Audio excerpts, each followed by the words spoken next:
Hey guys, I spent the weekend playing the demo, and in this video I'm going to talk about my thoughts on the game, notable changes from Diablo 3, criticisms I have, and improvements I'd make. I played the Sorcerer class nearly the entire time. I made it to level 25, the max in the demo, and completed nearly all the extra stuff I could. It seems the 23rd dungeon wasn't available for this demo, and the highest number of missions people could complete was between 31 to 33 out of 35. The final few missions seemed to require getting a drop from enemies in the world map, and I didn't want to waste time looking for them during a time-sensitive demo. For the closed beta weekend, I went for completion. I got a bunch of game assets from my videos, built up around a page and a half of legendaries, and went around the map looking for potential exploits. I tried to find ways to game the system, mess with equipment, level boost, and find farmable areas. I found some potential exploits, and I have ideas on potential farms. I also encountered some glitches, and don't expect them to be in the full build, but they were fun to mess around with. And no, there isn't a stationary camera option. The game bugged out, and I ran around for a bit before fixing it. This coming weekend during the open demo, I'm going for round 2 with a more precise focus now that I know how the game will play. Supposedly the only difference between the two demos is the 2 additional classes, no extra content, so I don't need to worry about spending more time completing stuff. When the game comes out in June, I'm going to get it and hit it really hard to max out a few classes and find as many exploits as I can. I'm still uncertain how many platforms I'll get it on. For now, it's at least one. In between the demo and actual launch, I'll try to get a barrage of D3 videos up, including the best experience farms on all platforms, the best goblin farms on all platforms, and a bunch of other stuff. I've seen some other videos on Diablo 3, and I know I have some unique info to bring to YouTube. I'll start with the differences between D3 and D4. D4 went for a populated, open-world, MMO sort of feel. It's fun cooperating with other people in certain situations, but I wanted more control over cooperative play. I wanted to cooperate with people in certain instances, but they prevented me from testing potential farms as well. In the demo, I couldn't turn off the multiplayer toggle. That will have to wait for the full game. It's kind of cool seeing randos running by you on your adventure, but they can also trigger things when you don't want them to. They can bring enemies to you, which could be bad for hardcore players that are AFK for a minute out of town, and they can get in the shot if you want to record something or take a snapshot for your socials. It's always online. PC people won't notice a difference from Diablo 3, but console people's always had access to the full off-season game at all times. If the internet goes out, if the servers are down, if you can't afford to pay your internet bill for a month or two, or if you have spotty internet, you could still play the game that you spent full price on. That's gone for all console players now. I really hope they eventually do a full build for console down the road. It probably won't happen, but that's what I'd like. Supposedly consoles will require the premium subscription for the full game. The first demo didn't require PlayStation Plus for me. We'll see what this coming weekend brings. If I have to get PlayStation Plus just to play this game at all, I won't be excited about it. A middle ground would be if there was a non-premium subscription option that let you play the game solo. Diablo 4 is so slow. There's a lot of factors that go into it, and I'm limited in what I can look into since it's still in beta, but for now I'll say I don't expect the endgame to give classes infinite charges on their teleports and other movement abilities, and several game mechanics deliberately slow your movement. We didn't get to test mounts in the demo, but that's another mechanic that leads me to believe that the game will be slow, since mounts should offset the slow pace of running on foot, and so Blizzard doesn't have a need to speed up the movement of unmounted characters. They removed the environmental traps and included interactive obstacles that give some depth and verticality to the map. I love the traps in Diablo 3 for how they can help you power level, and for that reason alone, I don't like that they removed them. I mostly don't like the interactive obstacles in the environment since for the most part they just slow you down.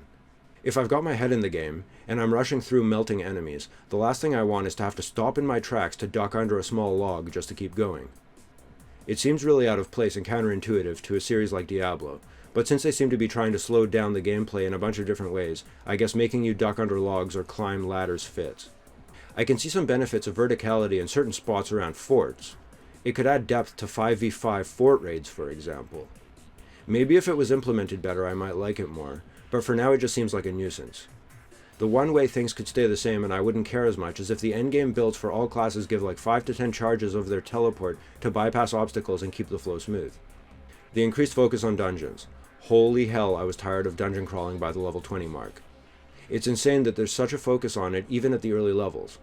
This is likely a demo issue, since, in the full game, you don't need to complete all the dungeons as soon as possible, but if you delay them to do more story or exploring, you're just putting them off and will have to do them eventually.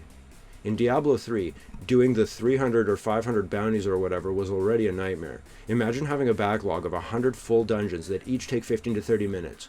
And it's slow Diablo 4 gameplay, not infinite teleport wizard or monk or strafe demon hunter dungeons. The dungeons have an increased focus on simple puzzle solving. They don't require any brain power to solve. It's usually just explore the dungeon and bring two things to the thing to open the thing.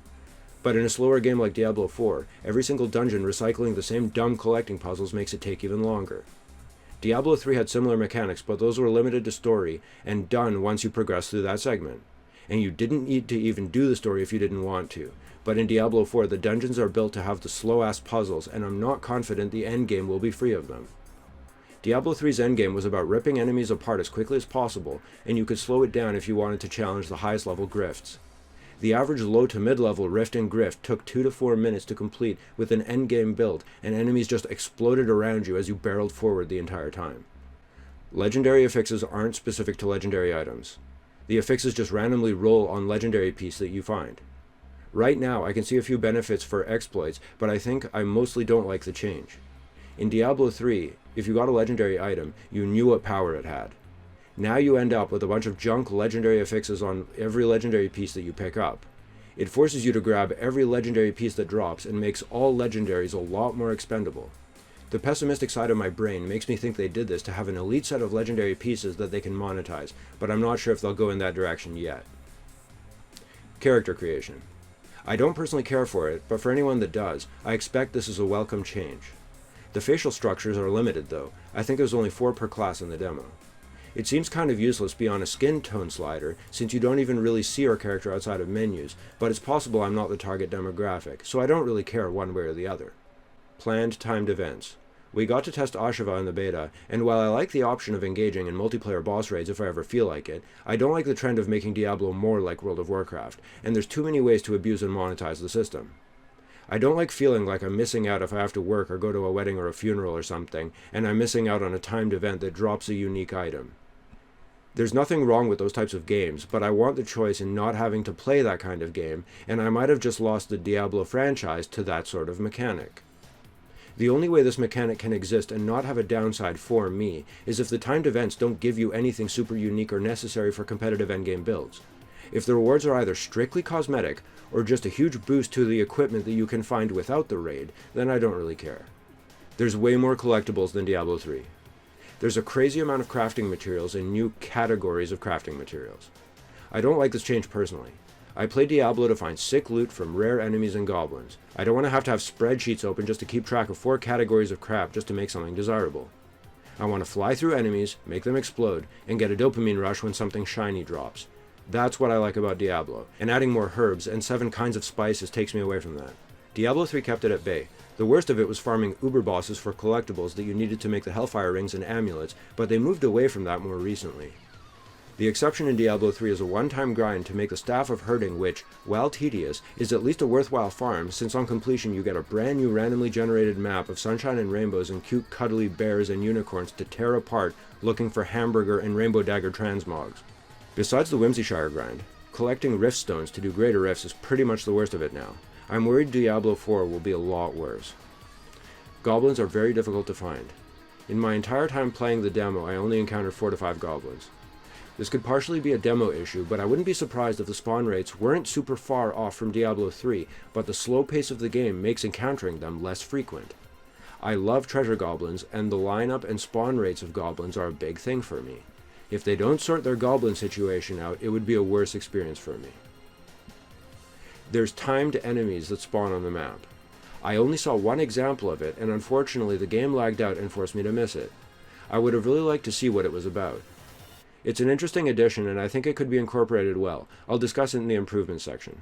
There's some other random differences like additional character customization, other menu options, and customization, etc., but I don't find those particularly noteworthy at this time, though they can be beneficial to other people. For my suggested improvements, drop the extreme emphasis on dungeons and add unique, randomly generated cellars that could house one of a lineup of named enemies and treasure goblins that have a good chance of dropping a rarity above the standard legendary. Blizzard has been non-stop posting on Twitter getting people to share aspects of their experience in D4 from created characters to what loot they found, and this would kick it up a few notches. I want to run around the world map, see a cellar, enter it, and every once in a while it has a single super shiny enemy that drops something amazing like devil wings or a legendary with a rare affix like +2 hydras at a time. I dislike how slow the game is. The problem with D4 is that it feels like some of the higher ups in Blizzard really wanted mounts and they slowed the game down to accommodate them.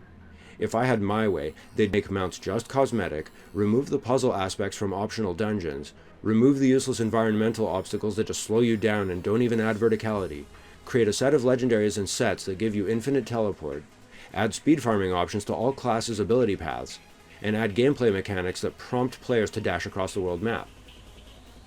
Here's how Diablo 4 could look. They add more verticality with ramps, not obstacles, and a ton of random timed events. I think it would be amazing if you're in a group of friends, one of you notices that there's a timed event at a certain point in the map in 3 minutes, and you all mad dash with teleports and dashes across raised and lowered map elements, get to the timed unique enemy, have an insane fight, and collect a ton of loot.